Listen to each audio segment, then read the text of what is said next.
Thanks for joining us on Northwest Leaders and Legends, the show where we explore the ideas, the people, and the initiatives powering the Northwest's economy and strengthening the communities we share. I'm your host, Jill Walters, and together we'll dig into the stories and insights shaping our region's growth with our very own leaders and legends. Whether you're listening on the radio, watching our videos, or tuning in through our podcast, we're glad you're here. So settle in as we dive into the forces driving our region forward. When I think of a leader in our evergreen state who is laser focused on economic development, on regional competitiveness, and truly the well-being of all 39 of Washington's communities, one person rises immediately to the top of that list. And today we are honored to welcome Suzanne Dale Estey, the Executive Director of the Washington Economic Development Association. Suzanne is a force in this field, and her impact is felt in every corner of our state. Suzanne, thank you so much for joining us on Northwest Leaders and Legends today. Well, thank you, Jill. It's my pleasure. Oh, as we record episode 3 today, we're gearing up for the release of it during Economic Development Week, coming up May 4th through the 8th. And with that celebration on the horizon, this feels like a perfect moment to ground our listeners into the roots of this work. So Suzanne, would you share what WEDA is, a bit of its history, and how it came to life here in Washington State? Of course. And again, thank you for having me. So the Washington Economic Development Association is really a small trade association, but we like to say we're the only trade association in Washington State that is laser focused on economic development across our entire state. And we've been around for 31 years, kind of depending. There's a lot of history of mergers and transitions, but about 31 years focused on job growth and the strengthening of economic opportunity in all of our communities across the whole state. It began really as an effort to promote sound economic development policy and to provide networking and training to economic developers. And as I've worked as executive director for the now going on 8 years, we've really worked hard. We've about tripled the membership to broaden the tent, as I like to say, and not just be about economic development professionals who do this work 24/7, but those who care about economic development. Perhaps they wear multiple hats, and economic development is just one of them in a city or a county, at a port, in a tribe. We also partner robustly with our workforce development colleagues, a number of community-based organizations that prioritize economic development. Really, we're all about people who want to help increase economic vitality and opportunity in their communities in Washington.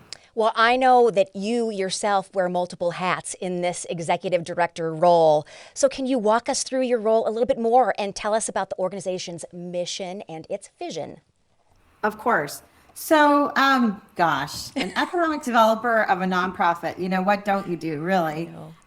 Just yesterday, I was making the mad dash to make the bank deposit, and we have a bookkeeper, but as really the primary staff member, and we have and she's much more than just a bookkeeper. She's really our CFO, but she's just very, very part-time. And then we have a lobbyist, but really other than that, it's a part-time executive director. And really, I think of the job as the voice of economic development across the state, to some degree the face, although I'm more than willing to also play the more supportive stewardship model of leadership. And that's in our advocacy. So we have a registered lobbyist, but I do a lot of advocacy. Primarily, I know you do.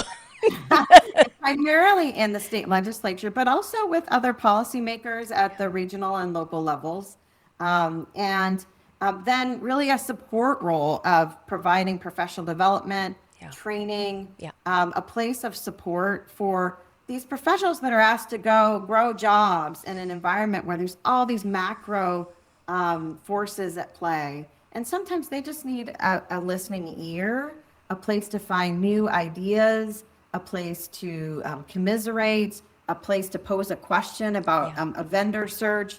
So we really try to provide that landing place of professional development. We run a couple of conferences And then it's just the nitty gritty of running a small nonprofit in challenging times. And for the most part, it's a lot of fun. Oh, I know it is. And it's the heart of the economic development of this particular economic development organization. It just feels like there's a DNA that runs through all of the professionals because at the heart of it is their care and their support for their communities. But I'd love to know from you who makes up the membership, mostly the membership today, and who you are hoping to recruit and bring into the organization moving forward. Yeah. Well, we do have a strong partnership with the Washington State Department of Commerce. So they are indeed members of our organization on the board as non-voting members. But starting at the statewide level, there are a number of statewide organizations: the Association of Washington Business, the Washington State Micro Enterprise Association, the Washington Fantastic. Public Ports Association. So we try to be the convener of a number of organizations that care about economic development. And I didn't name all of them by any means. And then at the regional level, all of the associate development organizations are members of WEDA. And so there's 35 of those representing the 39 counties across the state. And I know we'll talk more about the ADOs as they're known. Yeah. And then counties, cities, ports, and some of our ports are indeed ADOs.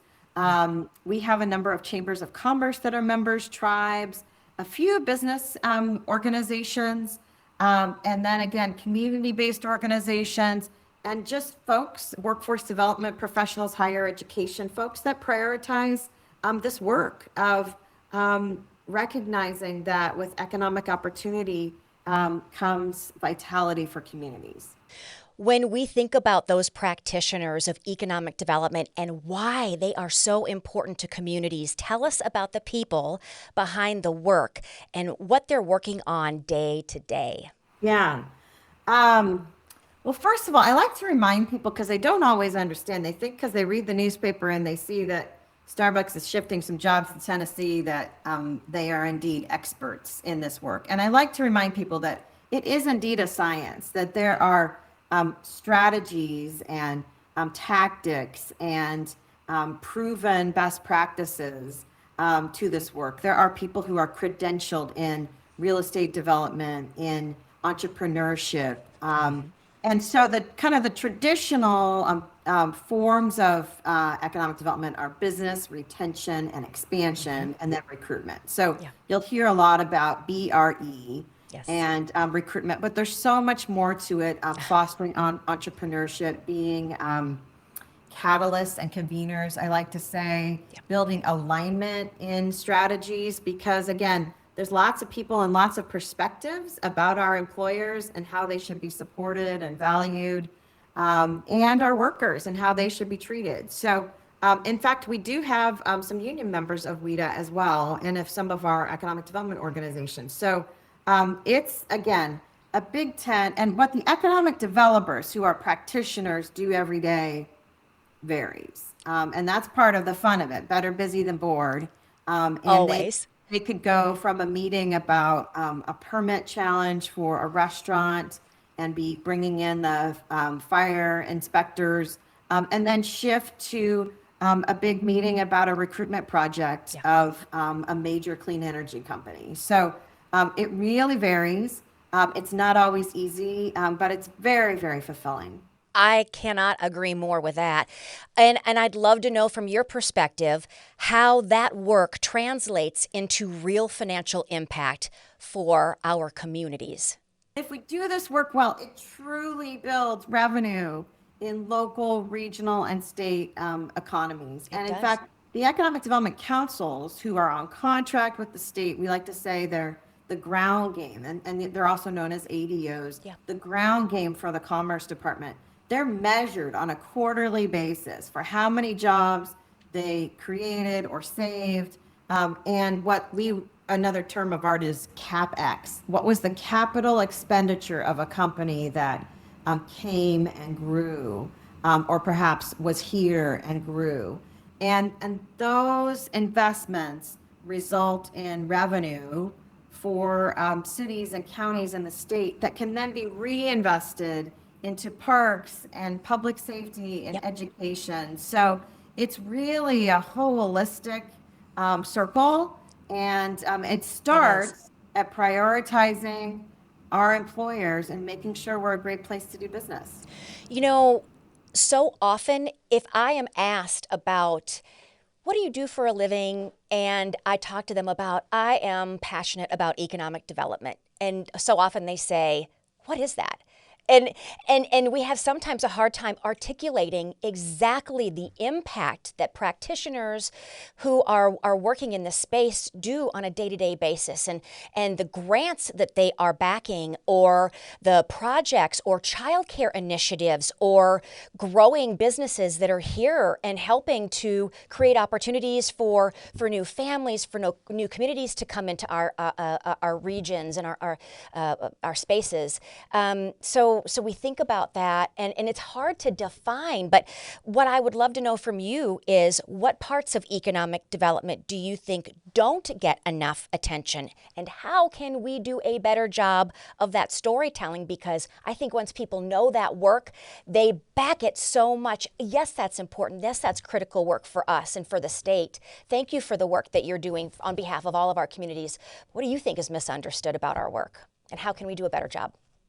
Well, first and foremost, you're absolutely right. There's no single definition of economic development. There's really no single strategy, policy, or program. There's no silver bullet. And I think one of the most important understandings is that each region and community may have unique needs. They may have unique industry clusters that they are fostering or targeting. And there are through lines of business retention, expansion, recruitment, or talent gaps that we can find in statewide strategies. But it's really, really important that regions have a coalesced strategy, and that at a statewide basis, we recognize that there's a reason there are regional strategies, because there are unique needs. So, generally, economic development is often described as a creation of jobs and wealth, but I also like to emphasize that it's about the improvement of quality of life. Yeah. And again, if we do this work well, if we make sure that the have-nots have more, and that there is equity and opportunity in this work, it is indeed strategic for all. And so I think that sort of the economic imperative of inclusion is certainly a passion of mine, and an area where WEDA has focused. And there's a lot of conversation about that nationally, but the economic imperative has not gone away. That's certainly an area where I think we may not get recognized in economic development, particularly in Washington State. It's not all about incentives to big companies. It is about economic opportunity and vitality for communities large and small, rural and urban. And the neat thing about WEDA is, and of course I'm biased, but we have economic development professionals who care about those other communities that may be very different from their own, and they recognize that they have a lot in common, but they also are doing their darndest to get their own regions rowing in the same direction. But there is a space at the table for every community in our state. And so this is a perfect time for a quick break for us. But if you would kindly stay right where you are, Suzanne, there is so much more to come on the second half of our conversation with you here at Northwest Leaders and Legends, so stay tuned. And now we'd like to take a moment to thank our sponsors. First, we'd like to thank the Soundstage, the Northwest premier voiceover and self-tape studio, equipped with professional industry standard recording equipment right here in downtown Vancouver. For more information, go to www.thesoundstagenw.com. And we'd also like to take a moment to thank KXRW, Vancouver's own local independent radio station. They're dedicated to delivering quality programming to the Vancouver community and beyond. Tune into KXRW at 99.9 FM or worldwide on the web at kxrw.fm. And we are back from our break with Suzanne Dale Estey, the Executive Director of the Washington Economic Development Association, and we are thrilled that she is here. So as we are diving into the second part of our conversation together, Suzanne, let's talk about business competitiveness. From your perspective, how competitive is our state's business environment, and how does our position compare with peer states across the country? Well, I have to say, Jill, that this is keeping me up at night. Yeah. And this is a blue, moderate leaning state. But we absolutely need healthy employers in the state to fund all the things that our elected officials and communities care about. And I fear that we're in a moment in time here when we've forgotten to say thank you and how can I help to our existing employers, large and small. That's right. Yep. At the state level, in the 2025 legislative session, the largest tax increases in history were passed. And at the local and regional level, additional taxes were passed, particularly in the Puget Sound region, where we have so many key employers who are important to our whole state. I think in general, many of our employers, and this is certainly getting a lot of headlines, but many of our employers are feeling it. And some of this is beyond our state policymaking. Some of this is tariffs, the global trade environment, broader business uncertainty, supply chain challenges. But here in our state, where we can control some level of the policymaking, our employers are feeling overtaxed, overregulated, and we've lost much of our competitive edge. An interesting other layer to this is energy capacity, and we've lost a competitive edge on hydro, where we had some of the lowest power rates in the nation. And because of AI and the energy needs on our systems, we've lost that competitive edge too. And then in higher education, there's been huge reductions to research dollars. So I don't mean to be too down, because we have incredible assets in this state. But on the competitive front of economic development, where it truly is an aggressive game, and we've seen the cash that the state of Tennessee has put on the table in this Starbucks example, $5,000 a job if you come here and commit to investing $100 million. And Starbucks is doing that. Now, some of those are new jobs, but it's very, very real, and it's playing out today. And I worry about it a tremendous amount. Well, let's talk a little further about competition. And I wanted to share hot off the presses that Chief Executive's annual CEO survey was just released a few days ago, ranking the best and the worst states for business. The corresponding article, Suzanne, was really insightful, and in it, there was a quote that really stuck out to me. And it was this. So forgive me for the long quote, but I think it's really impactful. As the country nears 250 years, the balance between the states is still one of the defining tensions and one of its most productive engines. The founders argued about power, but they understood competition. States would rival one another for commerce, industry, and people. 2 centuries later, that constructive rivalry is still reshaping where the next era of growth is concentrated and where it is not. If constructive rivalry is reshaping the map of future growth, what does Washington State need to do right now to ensure we're not just participating in that competition, but we're leading it? Well, that's a big question. And again, pretty alarming. I do think in any competitive situation, you focus on your strengths. And we are indeed the home of big ideas. We do indeed have incredible globally facing companies here that have to be valued. They have to be heard. Yes. They have to be thanked. And we need to listen.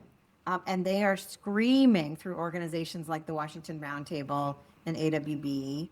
And quite frankly, WEDA has tended not to always pound the table on these competitiveness issues, but it has come to a point where we feel compelled to join those voices and say, time out, we're at an inflection point. So I think, again, building on your strengths, innovation, this is an incredible place to live, that it is absolutely extraordinary. If you go outside from anywhere from Walla Walla to Chihuahua to the Olympic Peninsula, it's truly an incredible place to live. Yeah. But we've taken our employers for granted, and we're at a crossroads. So I know we'll talk about it. There's an upcoming strategic plan for economic development, and I think taking advantage of that and the moment that we're in to reflect, be humble, recognize that these are not partisan issues, and find a path forward that builds from our strengths. Yeah, this is an issue of the health of our communities. But we do have some incredible success stories to share. And I think that's where we really need to shine a light on this work. And Suzanne, WEDA does that, and they did it beautifully. So back in February of this year, WEDA hosted its winter conference, and it was so inspiring. I would love to hear from you some of the stories behind the award-winning projects and really what stood out to you. Well, the Washington Economic Development Association Economic Development Awards are one of my favorite things about this book. Oh, it's amazing. It starts, of course, with the people. Yeah. So we recognize emerging professionals and advocates of the year. And this year, we recognize 2 emerging professionals who are just the most inspiring, engaging professionals. Their names are actually Ryan Berryman and Phoebe Reed. Shout out to both of them. Huge shout out. And then our advocate of the year, Chad Melton from Virginia Mason in Kitsap County. Yeah. These are people who have made this work a priority and are leading in very powerful ways from the outside in Chad's case, and as an up and coming leader in the case of our emerging leaders. So it starts with the people. Yeah. And of course, there's others we would love to honor, but those were really amazing, inspiring stories of their individual work. And then we have awards for Recruitment Project of the Year. Yes, amazing stories. And there were a couple of great ones there. The Port of Walla Walla's work with Rockwool. And they actually flew in from the East Coast to join us for the ceremony. Yeah. Port of Benton's work in fusion. Benton.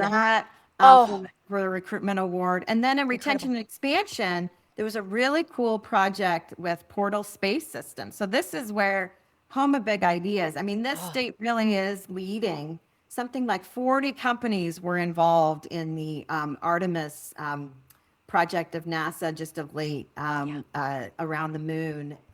40 Washington state companies, and Portal is just an example of the opportunities in the space sector. And then, of course, we have really neat innovation happening at the ground level through the Lacey Makerspace, which was awarded for innovation and inclusion. We have an award for inclusion. There's really cool stuff happening there, and South Sound BIPOC was recognized. And then response and recovery. Resilience is a huge piece of economic development. And the Seattle Chamber was honored for their work in helping communities get ready for World Cup, which is a huge opportunity. But if we get caught flat-footed, it could hurt our existing employers and workers, and not include these and be welcoming of the tourists who are coming. And the chamber has helped businesses get ahead of that, so they were recognized as well. So I may have missed one, Jill, but just sitting there listening is so incredibly inspiring, and it's really an honor that we get a chance to help tell those stories. I cannot agree more.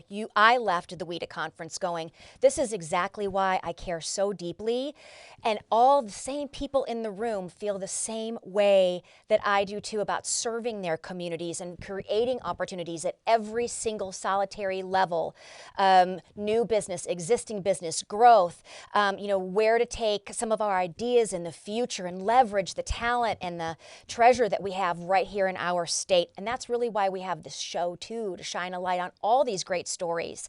And as we look forward with Washington State embarking on a statewide economic development and competitiveness plan, can you talk about the significance of this effort and what it could mean for the state's future? Well, I am really excited about it, and I'm grateful that the legislature did prioritize this Yeah. in what was a very challenging budget. So, Yes. in the context of concerns about new revenue, there are indeed structural challenges that have caused our policymakers to have to make cuts. And nevertheless, they prioritize the Economic Development Strategic Plan for funding. It will be the first in decades. Governor Gregoire led a state competitiveness council in, I think, the 2016 range.